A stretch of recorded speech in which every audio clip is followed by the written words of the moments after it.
कहानी शहरी ससुराल की देसी रसोई। प्रारंभ। काव्या हमेशा से ही शहरी जीवन शैली की दीवानी रही थी। बड़े शहर की चमचमाती सड़कें, महंगे रेस्टोरेंट्स और कूल कैफे उसकी दिनचर्या का हिस्सा थे। उसकी शादी अर्जुन से हुई थी, जो एक छोटे से शहर के गांव से दिल्ली आया था। उनका परिवार बहुत ही पारंपरिक था। काव्या ने कभी सोचा नहीं था कि एक दिन उसे एक ऐसी रसोई में कदम रखना होगा जो पूरी तरह से देसी और पारंपरिक हो।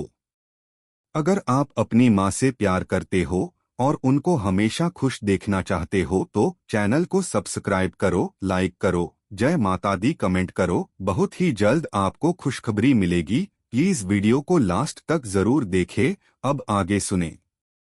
काव्या का पहला दिन। काव्या का ससुराल दिल्ली के एक उपनगर में था। शादी के बाद जब वह पहली बार ससुराल पहुंची तो उसे सबसे पहले जो चीज ने चौंकाया वह थी रसोई। रसोई में घी की महक थी, मसालों की रंगीन बोतलें थीं और रोटियां बेलने के लिए बड़ी बेलन और चक्की रखी हुई थी।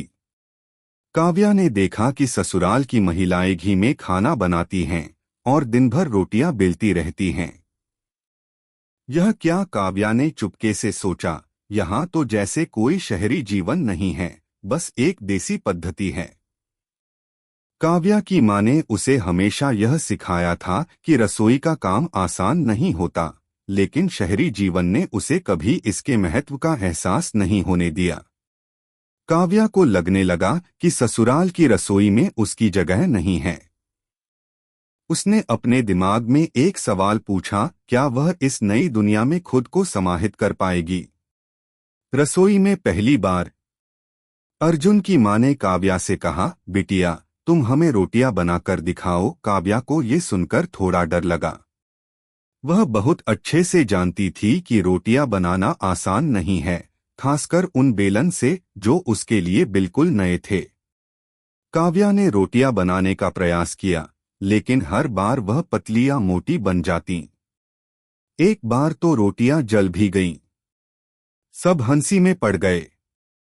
अर्जुन की मां ने उसे सांत्वना देते हुए कहा, कोई बात नहीं बिटिया, यह सब सीखने का ही तरीका है। अर्जुन की दादी ने भी उसे कुछ टिप्स दीं।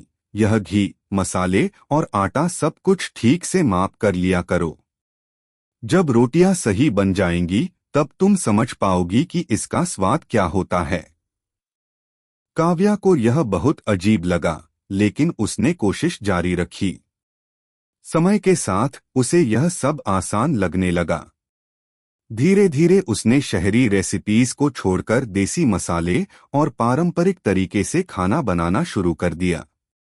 उसकी दिलचस्पी बढ़ने लगी और अब वह समझने लगी कि रसोई सिर्फ खाना बनाने का स्थान नहीं, बल्कि यह एक संस्कृति, एक परंपरा और परिवार का साझा स्थल है। रसोई में बदलाव। कुछ समय बाद काव्या को यह समझ में आ गया कि देसी रसोई का अपना एक आकर्षण है। वहाँ के स्वाद, वहाँ के मसाले और खाना बनाने की विधि, सब कुछ उसके शहरी जीवन से बिल्कुल अलग था।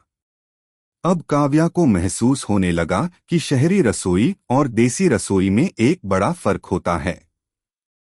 काव्या ने एक दिन रचनात्मकता दिखाते हुए शहरी तड़का लगाने के साथ एक देसी सब्जी बनाई।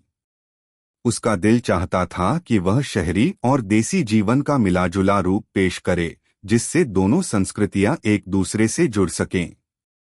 अर्जुन के माता पिता को यह खाना बहुत पसंद आया। उन्होंने काव्या की सराहना की और काव्या को यह महसूस हुआ कि वह अपनी रसोई की दुनिया में अब एक महारथी बन चुकी है। उसे अपनी शहरी जड़ों और देसी संस्कृतियों के बीच सामंजस्य बनाने की कला आ गई थी। निष्कर्ष। शहरी ससुराल की देसी रसोई में काव्या की यात्रा एक छोटे बदलाव से शुरू हुई थी, लेकिन अब वह खुद को एक रचनात्मक और आत्मविश्वासी व्यक्ति के रूप में देखती है। रसोई में घी की महक, मसालों की खुशबू और पारंपरिक तरीके से बनाई गई रोटियां उसकी पहचान बन चुकी थीं। इस यात्रा ने उसे यह सिखाया कि जीवन में हर बदलाव के साथ हमें कुछ नया सीखने का मौका मिलता है और कभी-कभी यह बदलाव हमें अपनी जड़ों से जुड़ने का अवसर भी प्रदान करता है। कैसी लगी आपको कहानी? प्लीज कमेंट करो, लाइक करो, सब्सक्राइब करो। धन्यवाद।